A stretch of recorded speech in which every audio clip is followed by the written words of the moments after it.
Just in front of the famous Bo Schembechler statue, just outside the football facility, which bears his name, we welcome you to Ann Arbor for Michigan football training camp. Rick Pizzo, Jerry DiNardo, Howard Griffith alongside.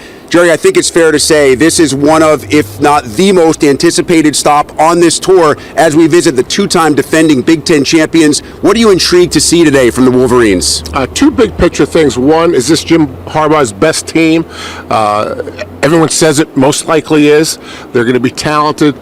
Can it be his best team? And the second thing is many changes there's been in college football, meaning the spread and the more pass game. Michigan has had the best line of scrimmage the last 2 years, both offensively and defensively. They won the Joe Moore Award twice in a row, which no one has ever done. They'll be in contention for a third time. And the D-line was fabulous last year, and it predicts to be fabulous this year. So as much as the games change, it seems like what they're saying in Ann Arbor is the line of scrimmage is still the most important part of the game. And you know, they continue to improve with that. They lose players, but they go into the portal to fix spots where they need extra players. You're talking about that offensive line. I really want to see them continue to progress because of what you just mentioned. 2 years in a row of having the best offensive line in college football speaks volumes. But then when you go back to the quarterback position, back to the running back position, this is a group that could be the best unit in all of college football. So I'm anxious to see Edwards back, right? I'm anxious to see how JJ has continued to develop as a quarterback. And Blake, listen, everybody's been talking about him. We saw what kind of year he had, and then when he went down, what happened with the team. I'm anxious to see him back at 100%. I think one area where they can get better, can the passing game, if the quarterback and receivers continue to develop, can the passing game be as good as their run game? Yeah. Because there's no doubt the run game was better last year.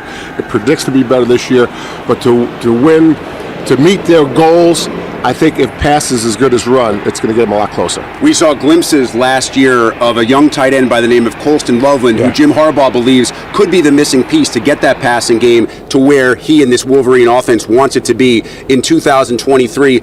I find this stop fascinating because everywhere you go on the tour, there are all sorts of questions, position questions, coordinator change questions. Here, there are very few questions. Michigan is the clear favorite inside the Big Ten. They're ranked 2 preseason nationally. You've coached on teams, most notably at Colorado, that were in this position. You've played on teams with the Broncos where you head into a year without a lot of uncertainty, being considered the favorite. How does that change the mentality, the approach, and maybe the attitude of what we may see during training camp?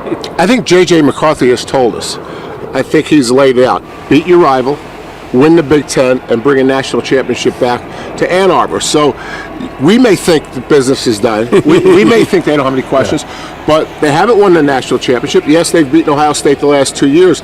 So I think if it's a highly motivated team to go along with all their talent, J.J.'s laid out the goals. Michigan's not used to talking national championship. This is new ground. They were always saying we want to win the Big Ten championship. JJ has kind of changed the narrative. It's always important to think about, as we mentioned, not a lot of questions from the outside looking in. But on the inside, when you walk around in those hallways, there are questions. There are areas where they can be better, and they want to be better. So really, it's about being able to motivate yourself and having the coaching staff make sure that, hey, this is what we need to do to be great. It's not about being good. It's about being great and winning the national title. And Rick, part of a coach's job, when you say they don't have any questions, you find come up the with questions. They don't have many questions. You come up with questions. That's what a coach does. He comes up with questions. Well, trust me, we've interviewed enough coaches during our time where you ask, how happy are you with everything that you did? Oh, Rick, there are so many things that we did poorly. We can't get out of to our go own back way. and watch the film. But you know, when a team and when a coach is only talking about maybe 1 or 2 special teams issues, that's their secret way of saying right now, I'm pretty comfortable with everything. Well, we can talk about it, but we'd rather see it, and we want you to see it. It is time for us to dive deep into Michigan football training camp. No huge surprises on the All Big Ten East preseason honoree list. Olu Fashanu and Marvin Harrison considered among the best in the nation at their respective spots. Some of Blake Corum's biggest competition could come from his own backfield mate in Donovan Edwards, while J.J. McCarthy, along with Taulia Tagovailoa, is one of 2 quarterbacks on the list. Howard Griffith and Jake Butt have more with the Wolverine QB. JJ, it seems like just yesterday we had you on a Zoom call, just talking about your experience of choosing Michigan. Now you're in a position where you're the starting quarterback, you're doing great things, the expectations are there. How have you changed this offseason? I would say the biggest thing for me is you said expectations. It's being where my feet are, always focusing on the day-to-day battle and the battles within each day. It's just staying, consistent with everything within each day and attacking it no matter what it is.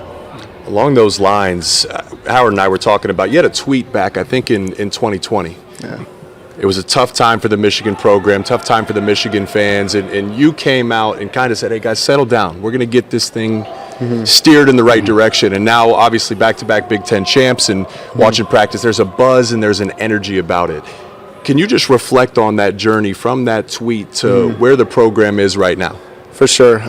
It was actually, I came up for a recruiting weekend. It was the game we played Wisconsin, and Wisconsin gave it to us. And we were sitting in Perry Perico's Brown Jug, or I think it was the Blue Leprechaun, and we just sat there and we were just like, you know what, like, we're going to change this. And the feeling that I got from it is like a lot of events in life, they swing on a pendulum, you know what I mean? And I take it as like a bow and arrow that I was seeing getting stretched back, and it was just ready to get let go. So I just had this feeling that this program was going to something really great in the future, and my gut feeling was right.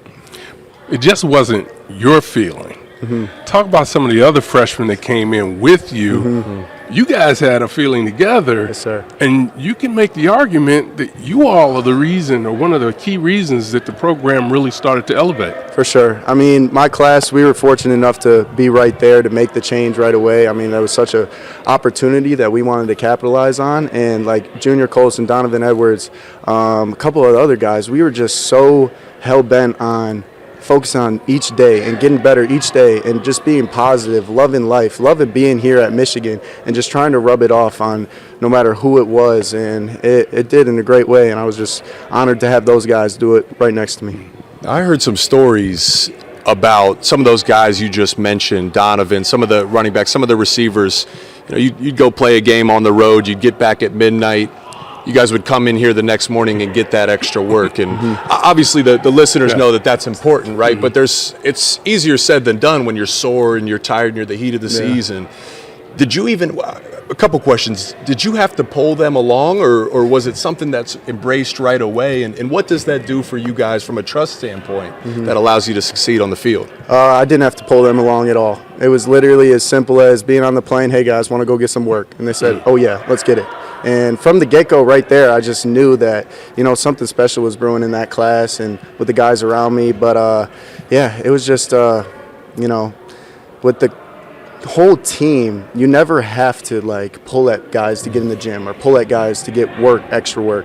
It's as simple as, hey, let's go get some more. And the guys are already expecting to get some more. So, yeah, it's super simple to just, the NRA game. Had the for the last 2 years, best offensive line in college football, right? Coming into a third opportunity, the buzz is high about this offensive line. Tell us a little bit about that group. I mean, when you talk about our 4 pillars as an offense, protect the football, assert our dominance, precise execution, and maximum effort. That number 2, those big boys do it every day, and I see it every single day. They assert our dominance, their dominance on one of the best defensive lines in the country every single day. So it's just great to see it. But they're just so hell-bent on getting better, not at just the basics and the fundamentals. They're trying to understand each play from a balcony view, seeing why are we running this and stuff like that. So they're just growing so much more mentally that I just love to see it. One quick one before we have to let you go, but of course, I got to ask you about this. We're watching practice, number 18. And we saw it. Oh, yeah. We saw it down the street. But it looks like he's taking a step forward. He's a sophomore. Yeah. Just talk about what he brings to your offense. For sure. I mean, you would know, going from your freshman year to your sophomore year, you got that year under your belt. He just is so much more confident, so much more comfortable in the system, and he's got the skill set to really just do anything out there with the ball. So it's just been great getting that chemistry going with him for a second year in a row, and he's going to do big things this year. Well, JJ, have a great year. Stay healthy. Tell the family I said hello as well. Appreciate you guys. Right. Thank you. Okay, good. Good look, Brooke. There were so many questions about the Michigan defense heading into last season after former DC Mike McDonald's departure following just 1 year in Ann Arbor. Safe to say McDonald's successor Jesse Minter and the Wolverines answered those questions by ranking among the nation's top defenses in nearly every major statistical category. A year ago, Jim Harbaugh jokingly and affectionately referred to his defense as the no-name defense after losing guys like Aiden Hutchinson and David Ajabo. What happens? They turn out to be one of the best defenses in the entire country. Now, Howard, they try to build on that in 2023. What stood out from that Michigan practice on the defensive side? I don't know where to start, but you can start up front with that defensive line. There was a period they went short yardage and goal line, and we know how good this offensive line will be and can be. But you talk about just being able to dominate an area. They really did an unbelievable job on the goal line. So I think it ultimately starts up front.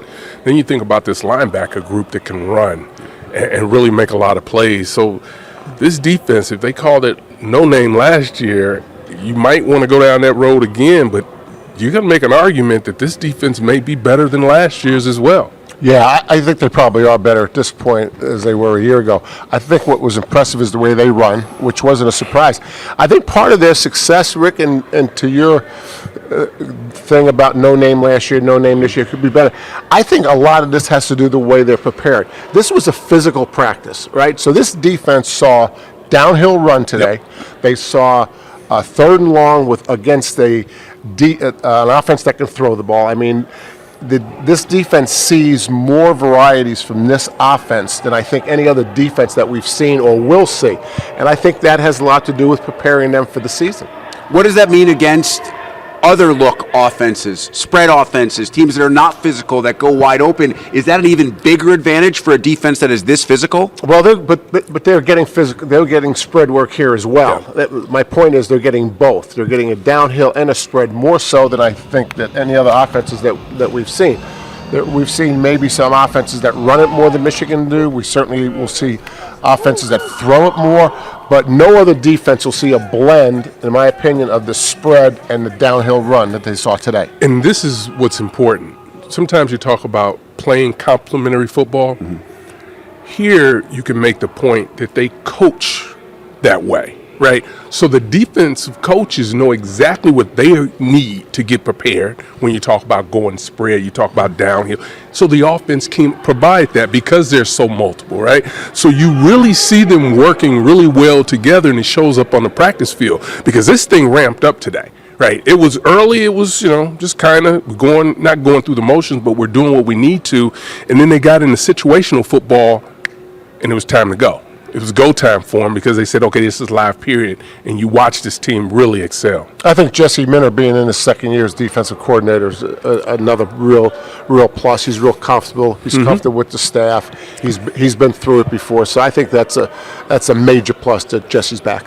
I think folks would be surprised to learn that there are as many returning all Big Ten honorees on the defensive side as there are returning starters on the offensive side, and you can see it because that talent level out there, Jerry, and I know I haven't seen as many teams as you guys have, but I'd be hard-pressed to believe, even if there are bigger names, that there are many teams, not just in the Big Ten, but in the nation that can match up talent-wise with that defense that we saw on Monday night. Yeah, no doubt. The fact that the back end runs, the fact that the interior two push, and the outside two rush to pass. I mean, they're the complete package on defense. They have really done, since we've watched this happen, when they were starting to build and recruit guys that are juniors now, they really have elevated the talent, and they've really stacked those classes together, and you introduce the portal to that, and they're able to really field an elite football team. This is a really good football team. And Jim Harbaugh telling us that he knew his defense was really on point today, not just because of the way that it looked, but because of how loud it sounded when they were practicing in contact. That goes to your point about just how physical this Michigan defense can be in 2023.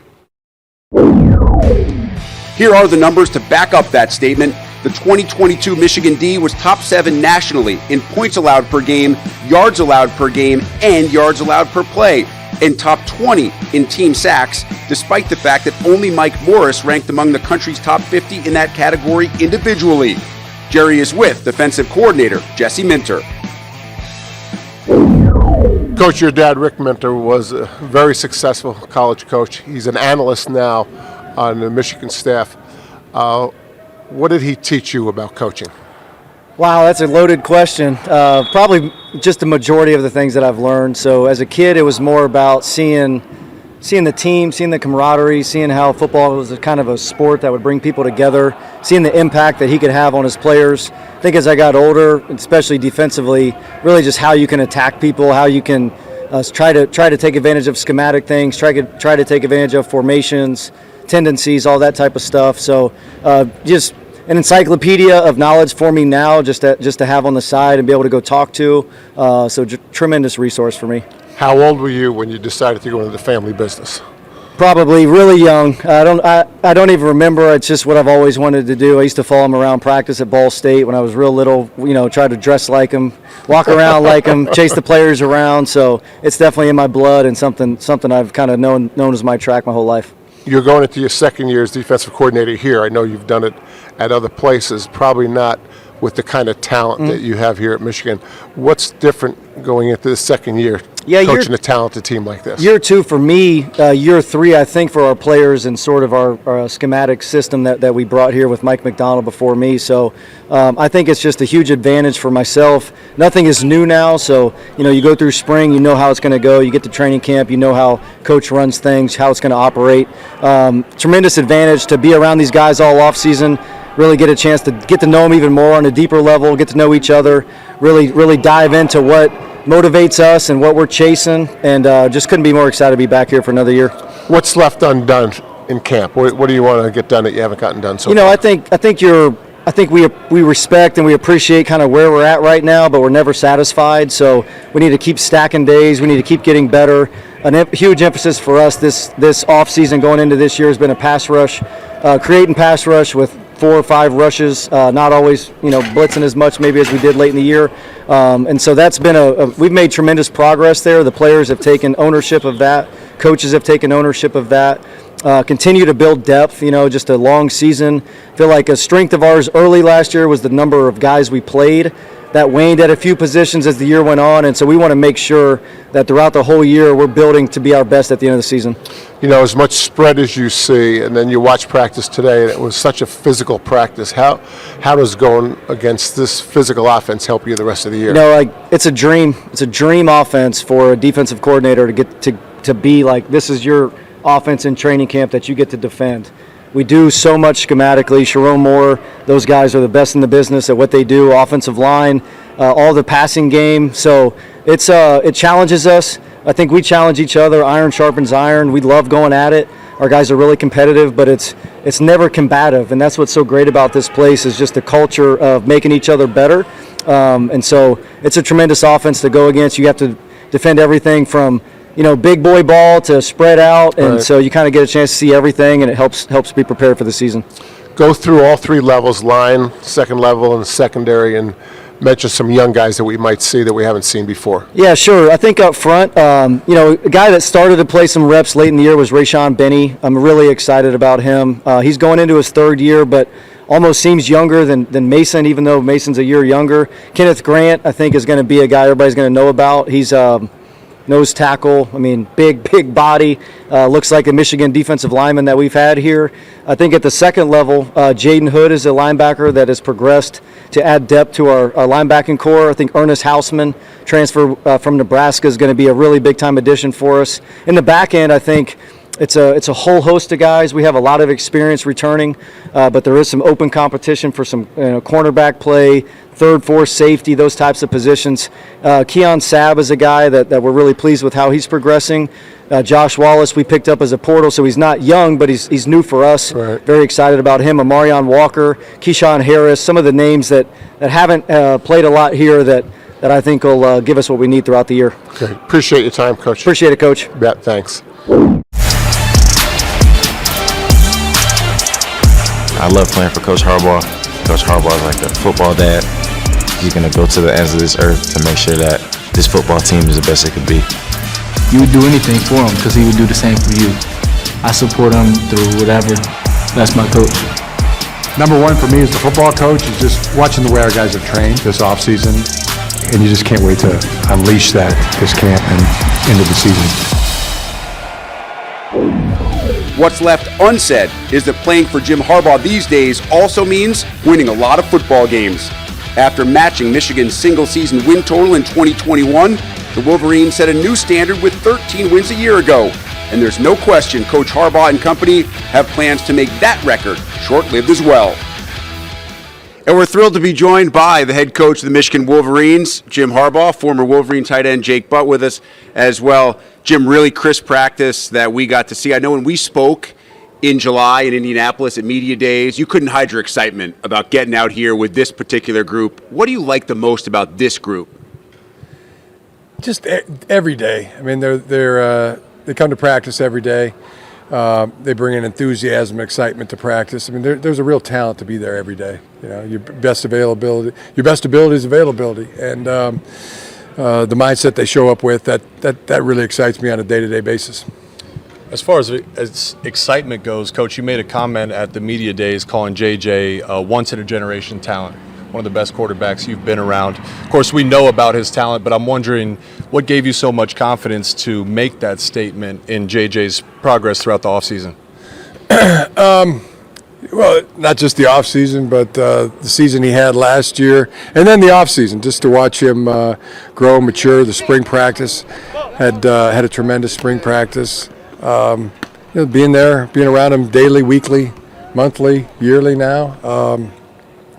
I see that. That's what I see. That's my opinion. And he's in my opinion, he's a once in a generation quarterback.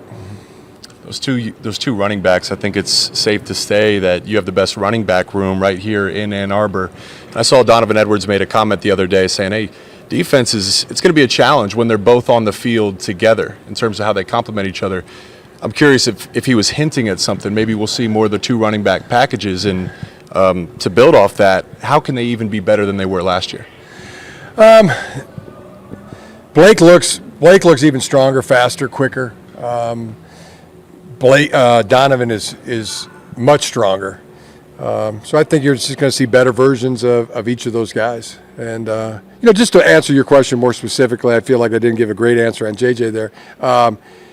He's at the point where, I thought this in my head, if he was 50% throwing, he would still be the starting quarterback because he's so athletic.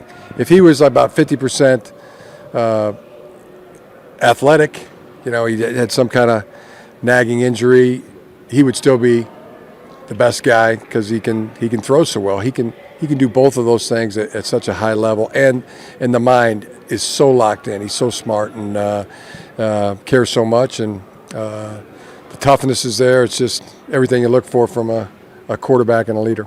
I want to stick with that mindset because to watch him develop, he really came in. It's been organic since he got here, and the character that he brings, it seems to have an impact on the locker room. And just from you as a head coach, how does that translate from his leadership to trickling on down throughout the entire team? It's just it's vibrant, and it's infectious. It rubs off on everybody. Last summer we took a team trip around Michigan, and we got into this wiffle ball game. My kids were playing, and bunch of 9-year-olds and some of Jack's friends, and you can tell who the 9-year-olds were and who the 18-year-olds were. I mean, he's running, he's diving, he's sliding. He's like, one ball gets hit out into the street, and he's running out, doesn't even look. It's just, dove into first base one time and barely missed this. This tree was planted, and it had the bricks around it. He missed it by that much. It's that kind of.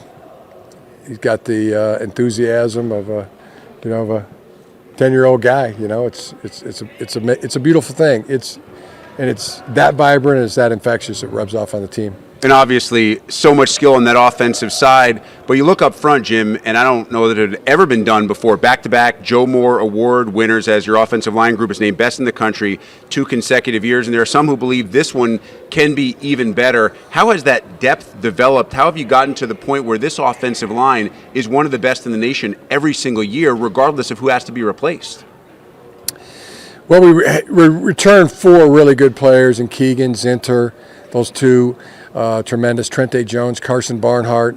Barnhart's probably having the best camp of any of the tackles, and then 3 really great transfers, Drake Nugent, Miles Hinton, and Ladarius. those three guys add already. Now you're looking at 7 starters. Guys like Crippen, Jeff Percy, those guys would have been at starter level. Risa Atterbury, Gio El Hadid. I mean, it goes on and on. That there is a tremendous amount of talent in the offensive line. I think one of the most enjoyable parts of practice was watching the trenches, and we just talked about the offensive line, the defensive line, and as I was thinking about it driving up here today, you go back to our time together in 2015, 2016, you start to look at the guys you've recruited and developed across that defensive line. It's a long list. And then you see Chris Jenkins, and to me, looks like he's next in line to make that explosive season and go on to the NFL. You've been in the game for a while. What is it about Chris Jenkins that makes him so special? Yeah, well, I think you saw it today, right? I mean, you were there for the short yardage scrimmage. You were there for the goal line scrimmage. I mean, you saw it. And you saw a defensive line that there was a run wall there, and they were going against the guys that we just talked about as offensive linemen, potential All-Americans. Chris Jenkins, Kenneth Grant, Mason Graham, and that right there. Who was winning those battles in your opinion? That was, to me, it looked like the defensive line got most of the time got the better of it, and our edge guys were really good today. Derek Moore, Braden McGregor, and you keep going on. You got a great group of edge players, and our linebackers, Junior Colson. I mean, there was the run wall. From my eye, looked like the defense won today's battle. It was back and forth. Yeah, in my opinion, I like to see the defensive line throw a punch. Yeah. And then the offensive line gets fired up and punch it back. That's what the head coach likes to see too. Yeah, you don't want one side dominating, and they didn't dominate, but I think they got the better of it. And Jalen Harrell, I thought he had a heck of a good day today. You like to see that competition, and it's. The waters are hot when we get into when our two lines go against each other. And you knew a former tight end is going to let you give all that credit to the defense without getting some offensive love in there as well. I knew you were going to do that. And another one, if we want to give offensive love, Colston Loveland, magnet hands, making some nice catches, running some great routes out there. I loved watching him compete. He's had a great camp. He has had these contested catches all camp long that have been really impressive. Yeah. Jim, we really appreciate the time. Obviously, lots of expected from your team this year, preseason number 2, coming off back-to-back Big Ten championships. Wish you and the Wolverines the best of luck this fall. Everybody stays healthy. Appreciate it. Thank you very much. Our Michigan training camp tour continues with an inside look at an absolutely loaded Wolverine offense. Running back Blake Corum and quarterback J.J. McCarthy are both considered preseason Heisman candidates and have plenty of help, with 5 other returning starters, including 2 receivers and 3 linemen from a group named the country's best in 2021 and 2022. It is, to put it simply, an embarrassment of riches on the offensive side. You can talk about the skilled players. You can talk about the big guys up front. Michigan absolutely has it all. We'll dive into all of it, Howard, but it always starts with the man under center. And J.J. McCarthy, as good as he was in 2022, Jim Harbaugh believes he is ready to take another quantum leap in 2023. It's a reason he believes he's a generational type talent quarterback. There's a reason. I mean, he has a confidence and an air about himself that it's not that he's arrogant about it, but he truly believes in what he's doing from the quarterback position. And where that plays is because now players have come with him. They believe in what he wants to do and what he needs to do. He's an unbelievable leader. He continues to grow on the football field, and you talk about the talent that's around him, it just continues to make him better. I think what I noticed today, and I think it's a good benchmark for when a player's taking that next step, the game looked slowed down for him today. It looked like he was playing at a different speed from most people, and you watch him go through his reads. A good quarterback's going to go 1 to 2 and then maybe bail and run. And early in JJ's career, that's something he would do. But I saw a number of times him go 1 to 2, flip his hips, and then he's on his backside reads. That's next level stuff, and that's a big sign for me of his progress. And you could see how much his teammates love him. He is as energetic, as excited for other guys making plays, more excited for other guys making plays, Howard, than he is for himself. I'm so glad you brought that up, because now you talk about things that people don't necessarily see. But when you see a guy that's competing, that's trying to get better, that plays your position, and you're just as excited about him making a play, That's leadership. That's you talk about trying to build a program, and you want more guys like that. Now, they have him here. We're just talking about JJ right now, but he has done an unbelievable job of leading on and off the football field. Blake Corum is another one of those guys, and like JJ, a preseason Heisman candidate. He'll have help in that backfield with Donovan Edwards, and Jim Harbaugh has talked at length about Blake Corum, that they have to turn him away at 5:30 at the weight room door because he can't come in until 6. And Harbaugh has said, and we saw that as well today, when you have a guy like that who's the best player on your team with that attitude, it makes life so much easier for him and the coaching staff. Well, I think one thing Michigan fans are going to be excited to hear, and fans of other teams across the league might be a little bit fearful. They should He be. looked healthy. We talked about it today, because making those cuts, I've experienced a number of knee surgeries.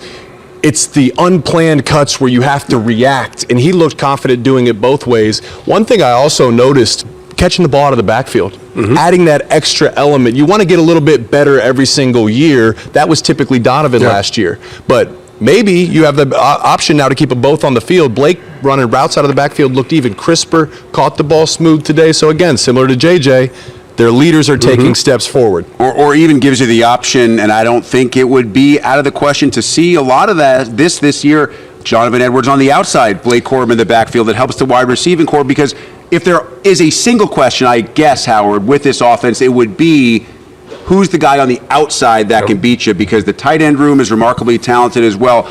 Is there a guy, is it Roman Wilson, is it somewhere else, who can be the burner on the outside? Let me be clear. I saw a pass call today by Wilson that I haven't seen all camp. You're telling me he's the guy? It looked like Justin Jefferson in the playoffs last year. In traffic, now I know he's not going to get hit out here. He knows that as well. But in traffic, to elevate, to one-hand catch the ball, I mean, he is practicing. Today, he was rolling, and they were finding a way to get him the ball. And I know you love this tight end group. Oh, yeah. Because they got a special one in that groom, too. Just watch out. Number 18, he proved it those last few games down the stretch of the season, but they call it that sophomore leap. I expect him, I think 50 balls, 600 yards, 6 touchdowns. That's within the realm of possibilities for sure. Colston Loveland just trying to be the next Jake Butt here in Ann Arbor. Those 7 returning offensive starters are the aforementioned Corum and McCarthy, wide receivers Cornelius Johnson and Roman Wilson, plus offensive linemen Zach Zinter, Trevor Keegan, and Carson Barnhart. Jerry DiNardo gets some more insight on this talented and experienced Michigan offense with OC Sherrone Moore. Coach, you've gone from co-coordinator to offensive coordinator all by yourself. How has that changed? Just a little bit more work. The first thing I'd like to do is thank Coach Harbaugh for giving me the opportunity. It's just been a blessing to be here, be at this university, be with these players, be with these fans, and just going to strive to be the best that I can be every single day. But, it gives you more time, more things you got to do, more people you got to watch. Not just with the offensive line, but now I'm with the quarterbacks, I'm with the receivers, with the tight ends, with the running backs, and making sure everybody's on point. And I have a great staff, so that transition's helped a lot. What have you enjoyed the most about being an offensive coordinator? Being able to interact with every position as much as I interact with my guys.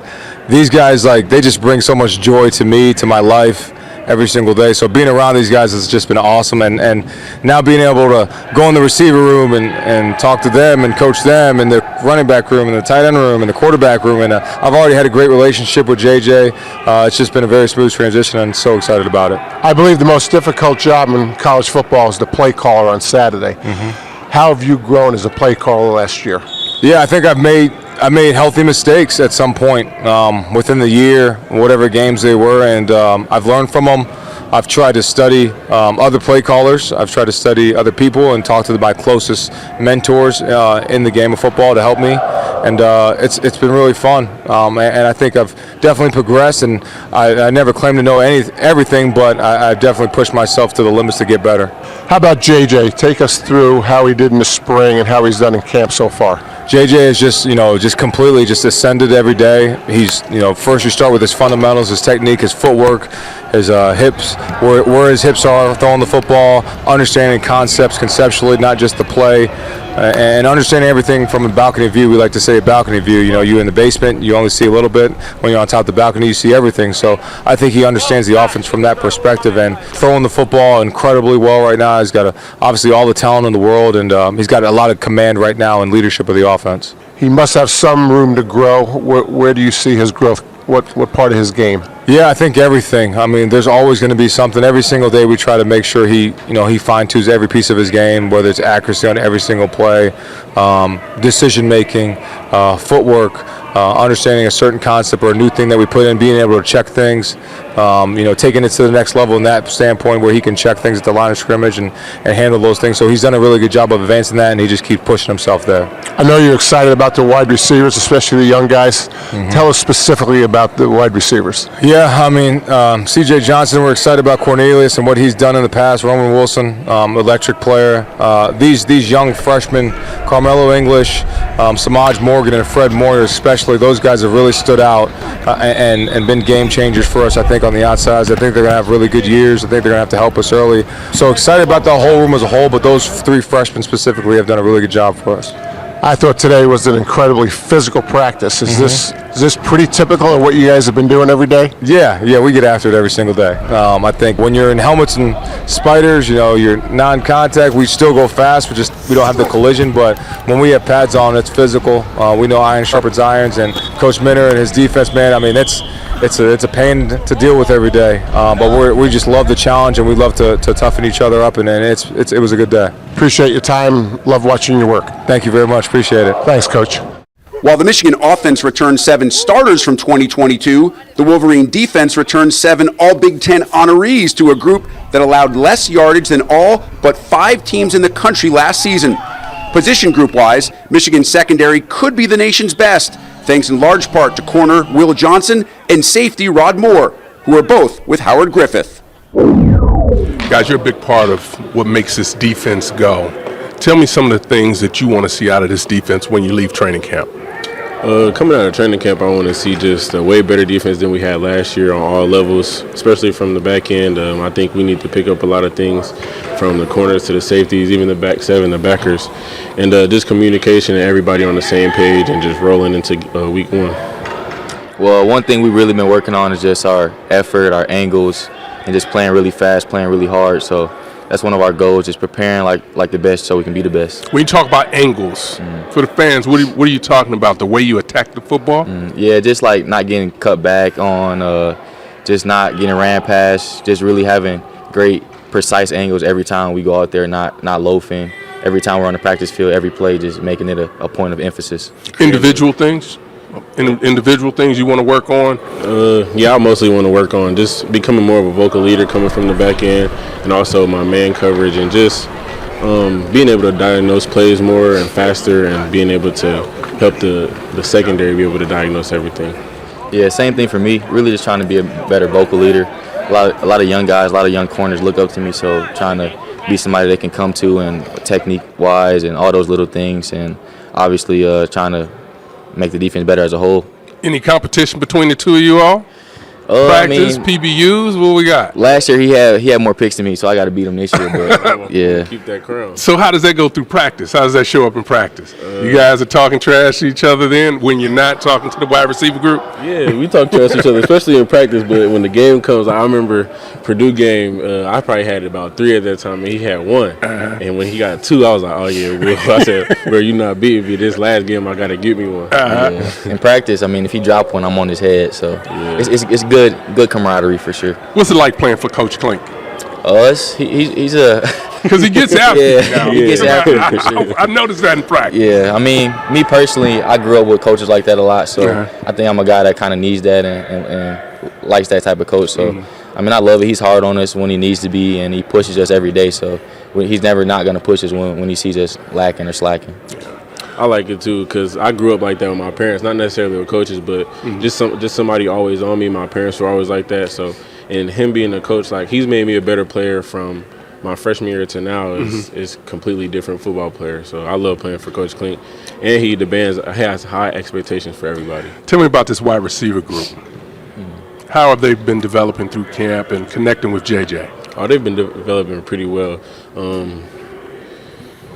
That's the core of athletes everywhere. You got the slot position that's pretty deep, and then outside, I mean, you can name anybody.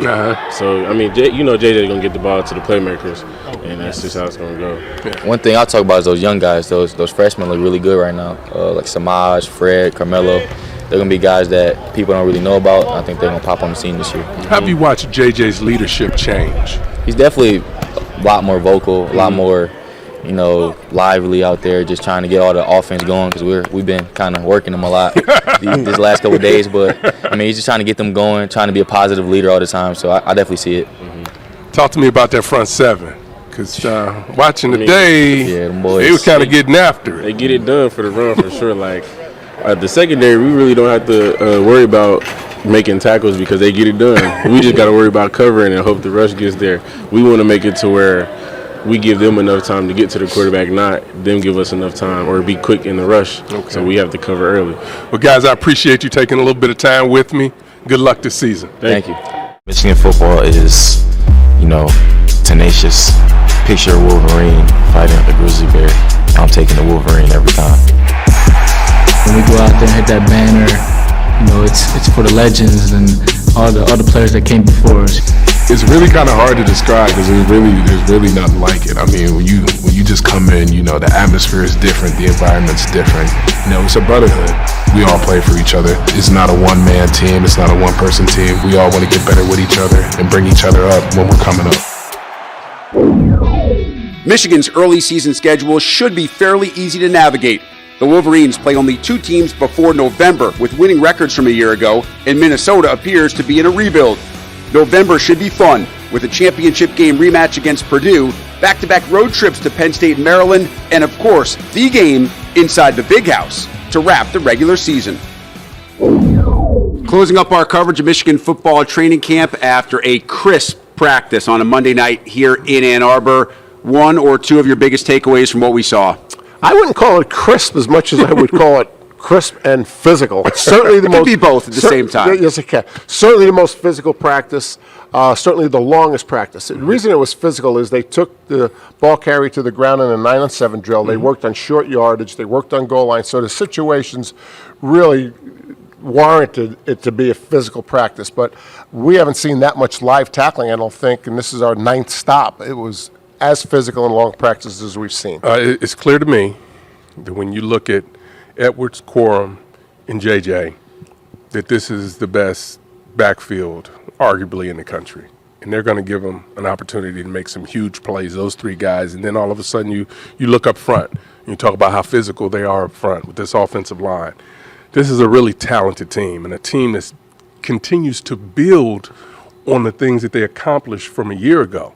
So my expectations for this team are very high, as the players are, because after just watching them operate today, it kind of reinforced what I thought before I got here, that this is a really special team once again. And I wanted to see the pass game close the gap between the run game, and it certainly looks like it has. JJ threw the ball very good, and Sherrone Moore, offensive coordinator, is very excited about the young guys at wide receiver. We saw him today, but he sees them every day. So I would suspect the pass game will be better this year. Not that it was bad last year, but it'll be better this year. One thing that also struck me was the quiet confidence of this team. It's a team, Howard, that I think as you watch it in person, you can tell this team knows it is good, but this team also knows that it came up short of its ultimate goal over the last 2 years. Yeah. They could see the cameras were here today. There were extra people on the sidelines. Didn't seem to faze them. They know they belong. They just want to belong in one echelon higher than they've been the last 2 seasons. Yeah, and I think a lot of that is built on just the way this team, the chemistry of this team, the way they care about one another and the way they work. And that was a theme going back for me to 2001 when I had a chance to be around this team before Big Ten. They continue to build this. No one wants to be the one that lets his teammate down. They all want to do their assignments, and that's impressive, and it's dangerous when you have a team that is this close. Going back 100 years, they've never been this outspoken about goals like national championships, and that separates this team from all the previous Michigan teams. And there is a reason why. And now it is time for our shortest point-to-point journey of the 2023 tour. We head just about 65 miles northwest for a visit with the Michigan State Spartans in East Lansing coming up on Tuesday. For our entire crew, it's time for us to say so long from Ann Arbor, where Jim Harbaugh, the Wolverines, and their faithful dream of a Big Ten three-peat and even more in 2023.